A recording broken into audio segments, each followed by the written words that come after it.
To draw a bed along the right wall, we need to figure out where the mattress would lean up against it. So I'm going to draw just a slightly angled line here that goes to the vanishing point, and that will represent the top end of the bed where the pillows are. This line also shows how wide your bed is. If you want it to be more narrow, like a single twin bed, you won't draw it as long. But if you want it to be a wider bed, like a king bed, you'll have it come more forward to the right. Next, I'm going to draw the side of what the mattress would be. So at the first end of the line, I'm going to draw a horizontal line from that end going out to the left. I'm trying to purposely make it just slightly above that back wall line so it's not too confusing. Then I'll draw a vertical line going down, and then again another one across, perfectly horizontal, and back up. So I have a nice rectangle when I'm done. You can see that the bed is off the floor because that bottom right corner of the rectangle is slightly above the floor line. If I draw in a little foot down there right below it, then it looks like it's nicely resting on the floor. You'll also notice that I erased the floor lines and other lines that were going inside of that rectangle. That's because I don't want my bed to look see-through. The top far side of my bed is drawn with a horizontal line from the back end of that first angled line that I drew, and I'm just going to go out to the left.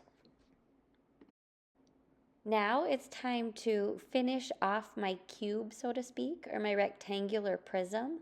So I'm going to draw a perspective line which goes to the vanishing point from each corner.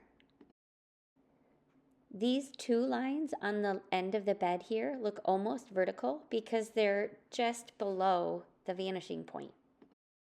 I can only see just a sliver of the end of the bed. I can also use the ends of that first line we drew as starting points for vertical lines of the headboard. So going straight up and down, I'm just going to do two lines upward off of those corners. And then the top is going to be a perspective line that goes to the vanishing point. Again, because I'm almost level with the vanishing point, the line is just barely at an angle. To make my headboard look a little bit thick, I don't want it to be paper thin, so I want it to look like, a piece of wood would have some thickness. I'm going to draw a little horizontal dash from that corner, and then a vertical line going down. I will draw in the rest of my legs here and make sure I give them some depth too. So those are just going to be like little cubes.